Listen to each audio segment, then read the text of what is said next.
Gujarati moral story શ્રદ્ધા અને મહેનતનું ફળ। એક ગામમાં એક ગરીબ છોકરો મનોજ રહેતો હતો। તે ખૂબ જ મહેનતી અને ઈમાનદાર હતો। તે રોજ સવારે શાળા જતો અને સાંજે એક દુકાને કામ કરી પોતાના શિક્ષણની ફી ભરતો। એક દિવસ શાળામાં શિક્ષકે કહ્યું, જીવનમાં સફળ થવા માટે શ્રદ્ધા અને મહેનત જરૂરી છે।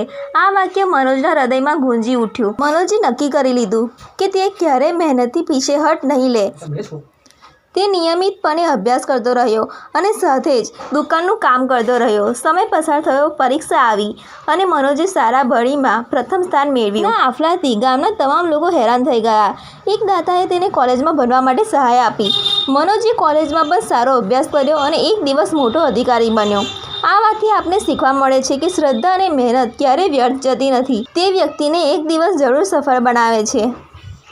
ઈમાનદારીનું ઇનામ। એક ગામમાં રમેશ નામનો ગરીબ છોકરો રહેતો હતો। તે ખૂબ જ ઈમાનદાર અને મહેનતી હતો। ગામમાં એક મોટી દુકાન હતી જ્યાં તે છૂટક કામ કરતો। એક દિવસ દુકાનમાં એક ગ્રાહકે ખોટથી 10,000 રૂપિયાની થેલી છોડીને ચાલી ગયો। રમેશે તેને તરત જ દુકાનના માલિકને જાણ કરી। દુકાનના માલિકે કહ્યું, રમેશ, તું આ પૈસા રાખી લે, કોઈ શોધવા નહીં આવે। પરંતુ રમેશે કહ્યું, મારે ઈમાનદારી સાથે જીવવું છે, હું આ પૈસા રાખી શકતો નથી। થોડી જ વારમાં તે ગ્રાહક પાછો આવ્યો અને પૈસાની થેલી જોઈ ખૂબ જ ખુશ થયો। તે રમેશની ઈમાનદારીથી એટલો પ્રભાવિત થયો કે તેને એક સારી નોકરીની ઓફર કરી। આ કથા શીખવે છે કે ઈમાનદારી ક્યારેય વ્યર્થ જતી નથી। તે હંમેશા ઈમાનદાર વ્યક્તિને મોટું ઇનામ આપે છે।